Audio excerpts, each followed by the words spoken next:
साधु वजह से इस बार क्या नया करने वाला है ये? जॉब तो वही है उसका, सफाई करने का, लेकिन अब अलग तरीके की सफाई करनी पड़ती है कि उस वक्त की गंद अलग थी, इस वक्त की गंद अलग है। क्योंकि उस वक्त जाहिल गंवार जो लोग है क्राइम करते थे, आज पढ़े लिखे हैं बहुत, जो इस फैकल्टी में आ गए हैं क्राइम के। MBA किया हुआ बंदा है, कोई कंप्यूटर इंजीनियर है, पॉलिटिशियंस है, जिनकी पहुंच बहुत बड़ी है। तो जो गवार हैं उनसे डील करना बहुत आसान था, लेकिन अभी जिस तरह से जो क्रिमिनल्स है उनसे डील करना बहुत मुश्किल है। और वो एक जो सीमित हमारी इक्विपमेंट है पुलिस की, उसी के साथ हमको लड़ना है। और उनके पास तो सब कुछ है। पहले ज़माने के जो बातें थी लाखों में थी, फिर करोड़ों में थोड़ी सी हो गई, अब 1000 करोड़ों में हो गई आज के गुने जो है। तो वो स्कैम्स जितने बड़े हैं वैसे उतने तुम्हारे गुनहगार भी बड़े हो गए, फिर उसकी व्याप्ति बड़ी हो गई। फिर वो तुम्हारे, बुरी बात यह है कि उन पकड़े जाने के बाद कुछ दिनों के बाद बेल पे छूट जाते हैं, जेल में जाते हैं, फिर उनको बेल मिल जाता है, फिर केस चलती रहती है और चलती रहती है बस। फिर कई साल गुजर जाते हैं, कई कबार वो जो क्रिमिनल है मर जाता है बीच में, फिर क्या करेंगे? कैसे ऐसे चल रहा है। तो नाना साहब जब भी स्क्रिप्ट आती है और जब किरदार पुलिस का आता है तब आप फिर पुलिस वाला ऐसे नहीं, कभी नहीं लगता, क्योंकि हर एक किरदार की एक मांग होती है। तो मतलब पुलिस वाला मतलब इंसान ही तो है ना, तो वो मुझे कभी दिक्कत महसूस नहीं होती। क्या चेंज सोचते, क्या इधर क्या चेंज करूँगा फिर पुलिस वाला बन रहा हूँ यहाँ? कब तक प्रहार से देखिए अब तक जब भी देखो कहीं ना कहीं पुलिस वाला ही जाते हैं, यशवंत हो कोई और फिल्म हो। नहीं, हर एक यशवंत का किरदार अलग है, फिर अब तक 56 का अलग है, 2611 का अलग है। तो हर एक का अपना स्ट्रेचर अलग है, उसका फ्रेमवर्क अलग है, उसकी ज़रूरत जो कुछ है उस किरदार की वो अलग है। तो मुझे नहीं लगता, हाँ एक ये है कि पुलिस वाला ये लेवल लग जाता है पर, लेकिन बाकी कुछ मुझे नहीं लगता। गुलपनाजी साथ में है, कुछ कहेंगे गुलपनाजी? गुलपनाजी में बहुत अच्छा, वो बच्ची अच्छा काम करती है, स्वाभाविक तरीके से काम करती है। और ये भी हमारा आशुतोष राणा है, हालांकि उसने प्रूव किया है अपने आप को, बेहतरीन एक्टर है। तो ऐसे एक्टर होते हैं साथ में तो बड़ी सुविधा होती है कि नहीं, आसानी से तुम तुम्हारा काम कर सकते हो। नहीं तो क्या होता है कि सामने जरा थोड़ा कच्चा अगर है कोई, तो तुम्हारी जिम्मेदारी बढ़ती है और वो कन्विंसिंग नहीं होता। तो बड़ा अच्छा काम किया है उसने, सभी ने। एक्टिंग नहीं लगती, नहीं तो एक्टिंग जब लगती है तो तुम वो जो सीन है वहां से दूर हो जाते हो, लगाव नहीं रहता। नहीं तो कुछ ऐसे होता है कि इतना स्वाभाविक लग रहा है कि तुम उसमें घुल जाते हो, तो वो अच्छा लगता है। आप बहुत कम बातें करते हैं, आप बोलते हैं तो बिल्कुल ऐसा कि डायलॉग बन जाता है। इसके लिए डायलॉग देखने को मिला अलग से, बहुत अच्छे मतलब लिखा हुआ अच्छा है।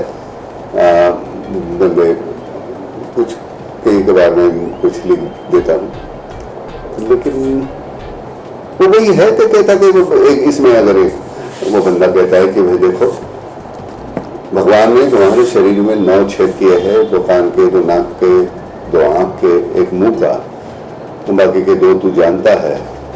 अगर तूने कुछ गलत किया तो 10वां छेद कर दूंगा। अब ये जो है वो कोई डायलॉग के तरीके से वो उसका उच्चारण नहीं करता, वो अपना वो शर्ट है वो आयन कर रहा है, उसको प्रेस कर रहा है और उसी वक्त ये देख ऐसे ऐसे और यहाँ फोन रखा है और बात कर रहा है। तो मुझे लगता है जो स्वाभाविक तरीका है बोलने का, उससे वो उसका इम्पैक्ट ज्यादा आता है। नाना को किस तरह किरदार पसंद है कि ये आपकी फिल्म बिल्कुल हटके होती है, लीक से हटके, और हर चीजें बिल्कुल एक मैसेज देती है, चाहे क्रांति में हो कोई फिल्म हो? हाँ, तो किस तरह की फिल्म ज्यादा लाइक करते हैं? नहीं, जब देखो ये माध्यम है जो कैमरा जो है, वो कैमरा की वजह से मैं कह सकता हूँ, लोगों तक पहुँच सकता हूँ, मेरे विचार जो है सही है गलत है जो भी कुछ मैं पहुँचा सकता हूँ। तो मुझे लगता है कि सिर्फ एक आपका रिझान, आपको मनोरंजन करना उतना ही काम नहीं होता, उसके अलावा एक कुछ बातें ऐसी होनी चाहिए कि झुंझोड़ दे आपको कि नहीं ये हमारे इर्द गिर्द बातें हो रही है, नहीं तो 2 घंटे के लिए आप थिएटर में आओगे, 2 घंटे के लिए आपकी जो परेशानियां आप भूल जाओगे और फिर 2 घंटे के बाद वही परेशानियां आपको वापस छेड़ने लगेगी। बजाय उसके कि वो परेशानियों के बारे में अगर हम हल करते हैं, यहाँ पूछते हैं एक दूसरे को, या हम उसका निचोड़ क्या होता है वो देखते हैं, हल निकालते हैं, तो वो ज़्यादा बेहतर है। नहीं तो हमारे प्रॉब्लम्स के बारे में सोचेगा कौन। शूट की अगर बात करें नाना, मुंबई में कहाँ शूट किया गया है? जैसे पोस्टर में दिखाया गया है कि चावल दिखाई है दादर का पीछे, तो देख लो यार, ये उसके लिए आपको 10, 15, 20, 50 रुपए की टिकट कटवानी पड़ेगी, फिर आपको मिलेगा, हर आपके सवाल का जवाब मिलेगा। नाना जी, बात करें मराठी फिल्म की, नट सम्राट फिल्म प्रोड्यूस कर रहे हो आप लोग, बताइए कुछ उसके बारे में। नहीं, नट सम्राट जो है, अभी मैं वो किरदार निभाने जा रहा हूँ जो हमारे मराठी थिएटर का बहुत ही मापदंड जिसको समझते हैं वैसा वो प्ले है। लागू साहब ने शुरुआत में किया था वो रोल, गणपतराव बेलवलकर, तो वो अदा करने का सौभाग्य मुझे प्राप्त हुआ है।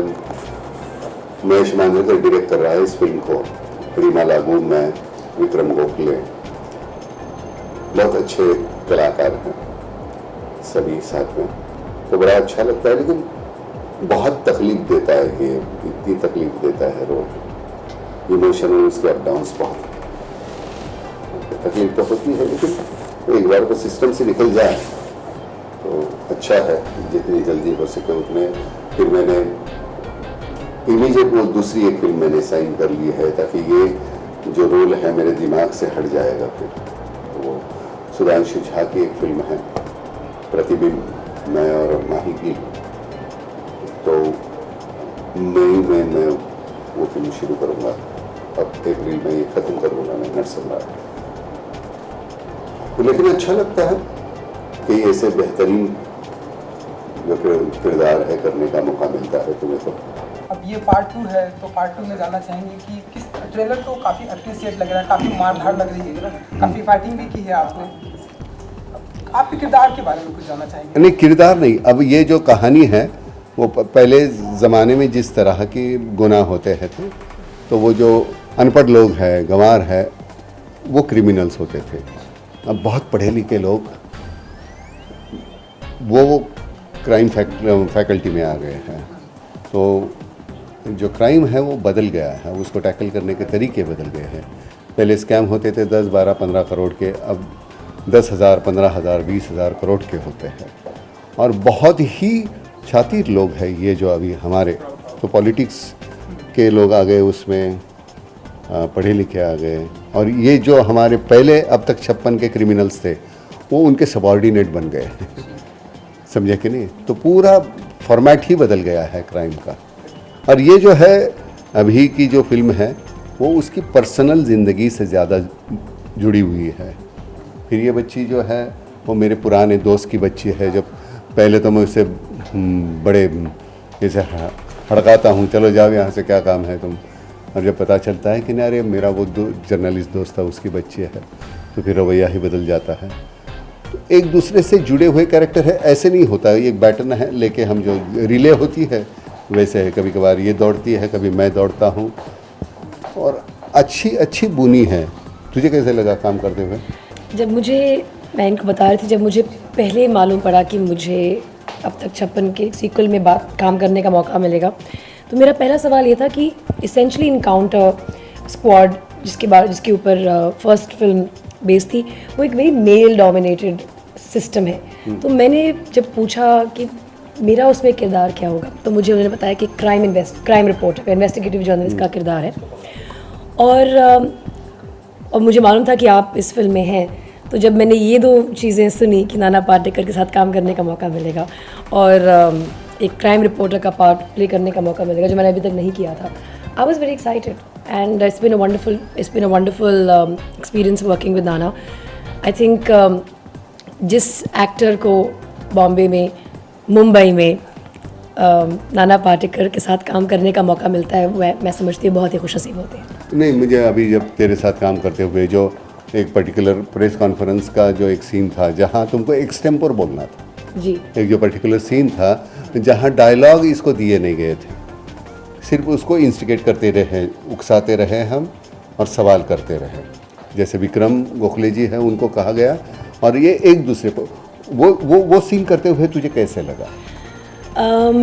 प्रेशर बहुत था क्योंकि इतने सीनियर एक्टर्स थे, आप थे वहाँ पर, विक्रम गोखले जी भी वहीं पर थे, और जैसा कि नाना ने कहा उसमें कोई फॉर्मेट एज सच लाइंस का नहीं था, और बेसिकली मेरा किरदार जो एक इन्वेस्टिगेटिव रिपोर्टर है वो एक पॉलिटिशियन जो कि गोखले साहब जो किरदार प्ले कर रहे हैं उन्हें क्वेश्चन कर रहा है भरी प्रेस कॉन्फ्रेंस में, और एक तरीके से कॉन्फ्रंटेशन बन जाती है, और वो कॉन्फ्रंटेशन काफ़ी मतलब जब मैंने वो सीन ख़त्म किया मुझे I was actually because emotionally आप एक इतने हाई पॉइंट पे पहुंच जाते हैं, और फिर आई थिंक जब आप इतने टैलेंटेड एक्टर्स के साथ एक सीन में होते हैं आपके खुद के परफॉर्मेंस का लेवल काफ़ी ऊंचा हो जाता है। तो नहीं, मैं समझता हूँ कि गुल का वो फिल्म का वो सबसे बेहतरीन सीन है, और उसमें मतलब एक इमोशनल ग्राफ होता है, मतलब समझ में नहीं आ रहा था विक्रम को और आगे कैसे जाए, फिर विक्रम कुछ कह देता था, फिर उसके आगे, और उसमें सिर्फ तुम्हारे विचारों का ही नहीं, वो तुम्हारा इमोशनली मतलब आवाज़ में भी और ऊपर जाना है, और ऊपर वो चिल्लाते मतलब मैं जब देखता हूँ वो सीन तो मुझे लगता है कि नहीं, ये फिल्म नहीं लग रही है, ये असल में कुछ घट रहा है, और उसका सीन का लीड जो है वो अगला जो हमारा क्लाइमैक्स की तरफ जाता है। करेक्ट। तो जिस तरह से, तो ये कोई ज़रूरी नहीं कि तुम्हारा, चलो मैंने उसका साधु आगाशे का किरदार निभाया है तो वो सिर्फ एक साधु आगाशे इम्पॉर्टेंट नहीं है, उसको उस इमोशनली एक यहाँ से और आगे जाना है तो उसने ये लेके गई है, तो ये हर एक की जिम्मेदारी होती है। तो फिल्म में कोई मेन कैरेक्टर सबऑर्डिनेट कोई होता है, कोई ऐसे कुछ नहीं होता, जो वो उस वक्त बोल रहा है वो मेन कैरेक्टर होता है। तो उस फिल्म की you are one of the main character. Thank you sir. Basically एक केस है जिसको नाना का किरदार इन्वेस्टिगेट कर रहा है एज अ पुलिस रिप्रेजेंटेटिव, और उसी केस के अलग नज़रिए जो मेरा किरदार है वो अपने लेवल पर इन्वेस्टिगेट करता है, और आखिरकार वो आके नाना के घर पहुंचते हैं, बोलती है कि मेरे पास ये सब सबूत हैं, ये सब इन्फॉर्मेशन है, क्यों ना हम इकट्ठे इस केस को आगे लेकर चलें।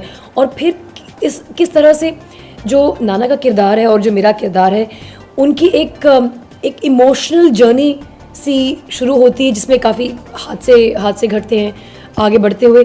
पर इंटरेस्टिंग पॉइंट ये है कि एक जर्नलिस्ट, इन्वेस्टिगेटिव जर्नलिस्ट और एक cop almost like a team काम करते हैं बिना कहे। वो ऐसा नहीं है कि इमोशनली तुम जुड़ जाते हो और तुम्हारा मकसद एक ही बनता है, तो उसके बाद तो बहुत बड़ी आसानी हो जाती है, और वहाँ कोई पर्सनल गेन है नहीं, मैं अपने लिए या वो अपने लिए कुछ करना चाहती है, ऐसी बात नहीं है कि है समाज के लिए तुमने अपनी न्योछावर कर दी है ज़िंदगी।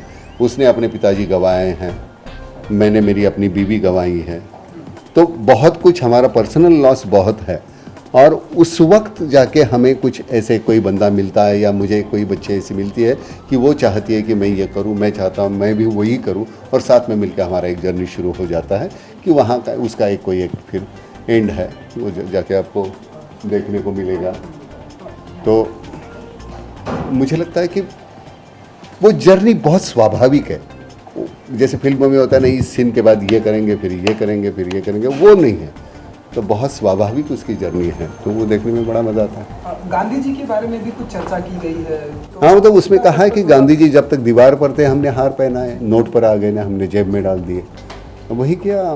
तो मुझे लगता है कि आम वो गांधी जी नहीं, उनकी शिक्षा के बारे में एक्चुअली वो सिम्बॉलिक है, जेब में डाल दिया मतलब उनकी शिक्षा हमने सिर्फ वो क्या कहने के लिए हम हार डालते हैं। हमारे पॉलिटिशियंस जब भी देखते हैं गांधी जी की फ़ोटो पीछे रहती है और बड़ी बड़ी बातें करते हैं और बाहर जाने के बाद भूल जाते हैं, सभी नहीं लेकिन ज़्यादातर। तो वो जो है वो बहुत सिम्बॉलिक तरीके से वो हुआ है। एक सीन है जो इनके किरदार के घर का सीन है, जो मेरा एक्चुअली इनके साथ सेकंड या थर्ड डे शेड्यूल में था, जिसमें मैंने पहली बार इन्हें एक्शन करते हुए देखा। और एक सीन है कि जहाँ पे दरवाजे पे कोई आता है लेकिन जो वो दिखते हैं वो होते नहीं हैं, और फिर अनप्रिपेयर्ड तरीके से वो शख्स घर में एंट्री गेन करते हैं और फिर एक फाइट सीक्वेंस होता है, नाना का फाइट सीन वो देखकर जिस तरीके से उन्होंने वो कंडक्ट किया, आई थॉट मैं फिटनेस की बहुत बड़ी फ़ैन हूँ, and to C Nana do that was really amazing. सुबह 10 किलोमीटर दौड़ेगी, तो शाम को 10 किलोमीटर दौड़ेगी, ये ऐसा उसका फिटनेस का फंडा है। बट रियली आई थिंक जिस वो सीन एक सिंबॉलिक सीन है, क्योंकि एक्चुअली उस पॉइंट से फिल्म की एक पेस आ जाती है जब वो पकड़ती है, बहुत ही तब तक इट्स शायद लोग समझेंगे कि हो क्या रहा है, there is a question in the mind of the audience, पर जब वो सीन होता है एकदम फिल्म एक रफ्तार पकड़ लेती है, और सडनली जो 3 शख्स घर में मौजूद होते हैं नाना के किरदार के साथ, उनके बेटे और मैं, एक ऑलमोस्ट एक अर्जेंसी आ जाती है फिल्म में, क्योंकि उसके बाद there is no looking back. After that particular scene the film just moves into third fourth gear and then just keeps racing. नहीं, अब मैं वही पहले ही कहा, मैंने कहा गुनहगार और गुनाह करने का तरीका बदल गया है, तो अभी हमारा नेटवर्क, पुलिस को उनका नेटवर्क बदली करना चाहिए, और कर गए वो, ताकि जैसे उनके पास सब कुछ आ गया तो पुलिस के पास भी तो आ गया, तो वो टैकल तो कर सकते। रही बात मैं कैसे किरदार निभाता हूँ, तो प्रहार करनी थी तो मैं 2, 2.5 साल 3 साल मैंने गुजारे वहाँ आर्मी के साथ, तो एक डिसिप्लिन की जो एक बात होती है तो वैसे ही तुम्हारे अंदर आ जाती है, तो वो पुलिस का है किरदार या फिर आर्मी का है तो बड़ी आसानी हो जाती है, उसमें कुछ नहीं। अब रही कि उस आदमी का ग्राफ क्या है, उस कैरेक्टर का, उस पर निर्भर करता है तुम कौन सी एटीट्यूड पकड़ते हो, लेकिन बाकी की जो बात है तो बॉडी लैंग्वेज तो वही होती है, उसके ऊपर ही निर्भर करता है, वो आसानी हो जाती है। मुझे नहीं लगता कि ये प्लेटफॉर्म सही है बजट के ऊपर बातचीत करने का, हाँ, वो बहस नहीं हो सकती, क्योंकि ये मतलब मेरा जो दृष्टिकोण होगा वो केवल एक फिल्म अभिनेत्री का दृष्टिकोण नहीं है। मैं आम आदमी पार्टी के साथ जुड़ी हुई हूँ, और जो भी मैं कहूँगी उस नज़रिए से देखा जाएगा, तो मैं नहीं समझती ये सही प्लेटफॉर्म है मेरे लिए। नाना बताएंगे बजट से आपकी क्या मैं तो बिल्कुल अनाड़ी हूँ, ये देखो ये कुछ तो उस पर टिप्पणी कर सकते हैं, मुझे तो मालूम ही नहीं। आप बोलोगे इतना टैक्स देना है तो मैं अपने जेब में हाथ डालूंगा, मैंने कहा ये ले लो भाई, तो मेरे समझ में ही नहीं आता। मैं बिल्कुल, मुझे एक्टिंग के अलावा वो भी थोड़ी बहुत आती है, उसके अलावा मुझे कुछ आता नहीं है। Okay, thank you very much.